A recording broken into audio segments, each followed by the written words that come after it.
Good afternoon, everyone. We today are challenged with a 3 o'clock time slot, but we're going to make it very interesting. We had an opportunity to meet twice in preparation for this get-together, and what was very interesting is we did it at the 76 Diner. We had such a great time that we figured at 3 o'clock in the afternoon, one of the best things we probably needed to do is have a little coffee. So we've tried to recreate the diner scenario that we had, and we even invited Rick to join us. So we're very excited. He was with us every step of the way, so we want to make sure he's with us today. Joining me on the panel, I will be the moderator, but I'll also be participating. I have Amy Johnson from Capstone. We have Susan Lundberg from Capital Tech Search. And then we have Renee Walrath from Walrath Recruiting. So they're all presidents of their companies, very, very excited. So we'd like to kick it off and talk specifically about how do you build great teams. We had a great discussion. I think we finished off on that question, so why don't we start off with it too. Okay. Amy? Go ahead.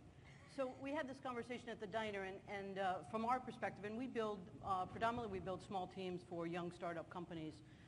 And as you all know, the weakest link of the chain is your weakest individual. So when we look at building an organization, we really look at when you hire, be careful not to hire based on the resume.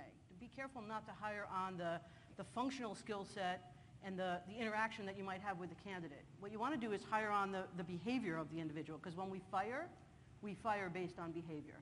And we fire based on, and we promote people actually based on behavior. So for us, building an organization, building a great team starts with each individual hire and making sure that you're basing your decision on behavioral aspects of their personality, less about what they've done in the past. And making sure that culturally they're a good fit. Right. Exactly, yeah. The other thing we talked about a little bit is giving it the time that hiring requires. The time to write a job description. I was listening to the earlier presenters, and they were saying, business plans have to be fluid. And to some degree, job descriptions have to be fluid too. We see the litany of skill sets, and then we talk to them and say, well, what do you really want? And it's one item out of that list. And we help them figure out what they really want and need. And then giving it the time from an employer's perspective and to that individual candidate to say, okay, this is really important. This is my next hire. I need this person to be very good. I've got to give it the time to do the search. Yeah. I think it starts, though, and tell me what your thoughts are on this. I think it starts with strategy. I mean, at the end of the day, as you start to move beyond the early stages of a company and you start talking about building a serious management team, I think it really ties back to your strategy, and your hiring plan really needs to be tied to that strategy. I think that's really critical. And that you start thinking about sort of your evolving organizational chart, not just thinking about what do I need today. You sort of got beyond that stage. Now we need to start being thoughtful in how we're approaching our hire. So you may have an organizational chart, but do you also have your evolving organizational chart, and is now the time to make a different move in a different direction? Right, and I think that right along with that, Shaun, aligning the strategy with your human resource needs is very much a dynamic opportunity for you in the leadership role in the company. When we look at organizations, again, so many times they take the best and the brightest and they say, well, this is my innovator, so I'm going to put this person in an innovative role. Well, you could in fact have the best and the brightest be a cost mitigator or a risk mitigator. So again, understand, the old adage, understanding getting the right person on the bus, but getting them on the right seat in the bus. So if your strategy is to evolve a company and to be, really progressive and really innovative, make sure that just because they're the best and the brightest, they're also innovative in terms of how they approach the role. So let's talk, shift gears a little bit. Let's talk about speed. So companies that I work with on a regular basis, one of the things they'll always ask me is, how do you speed up the hiring process? How do you make things go quicker? I want to hire someone today. How come I can't hire them today? What are your recommendations, or what are your thoughts on how to speed up the hiring process?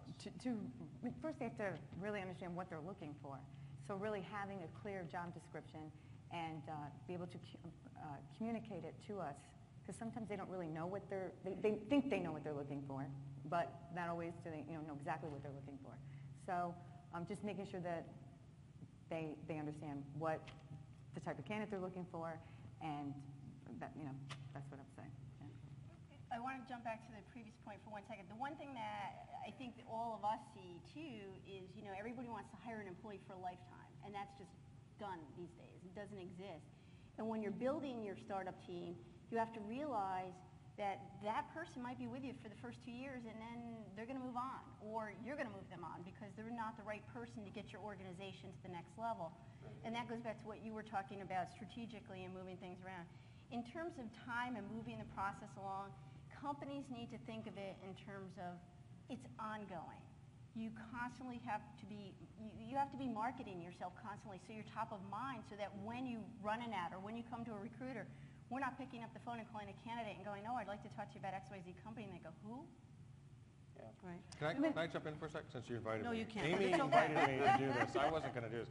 Now, I found out in this whole process that you were, Amy, were responsible for building a lot of the team at MapInfo, which you're going to see a lot in the next session. Mike Hickey, especially being one of them. I mean, can you tell me, I'm kind of just curious about that process and building a team like that. It's became so crucial. Well, Mike's here, so I have to be careful what I say Oh, today. bummer. But the nicest story that I can say, actually, it's congruent with what I just said, is that Mike and I actually became friends, and he came to me, and he was working at Allied Signal, and said, I want to go work for this young company, MapInfo, and yet, I don't know anything about software. I'm a guy. I think you were doing plastics and brakes, if I remember at the time, Michael.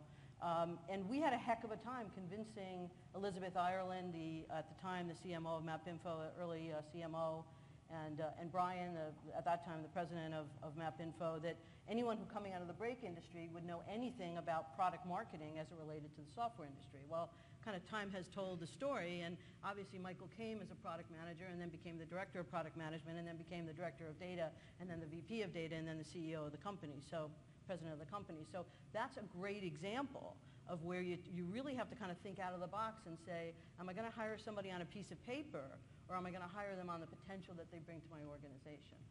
The other thing I want to go back to on speed, which I think you all think about growing companies in terms of IP and technology and finances.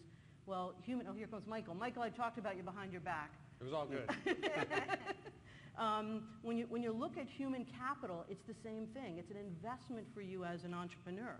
So you have to put the same planning, the same process, and the same thought that you would at making a $10,000 or $100,000 capital acquisition. And companies tend not to do that. So what am I going to do? I'm going to sit down and really figure out, what is it that I need? What are the descriptors of that role? Make sure the entire team becomes congruent. So when candidates come in, we message the position the same way. So there's a lot of common branding, if you will, of the role, and of, you always talk about, Shaun, of the vision of the company, of the strategy of the company.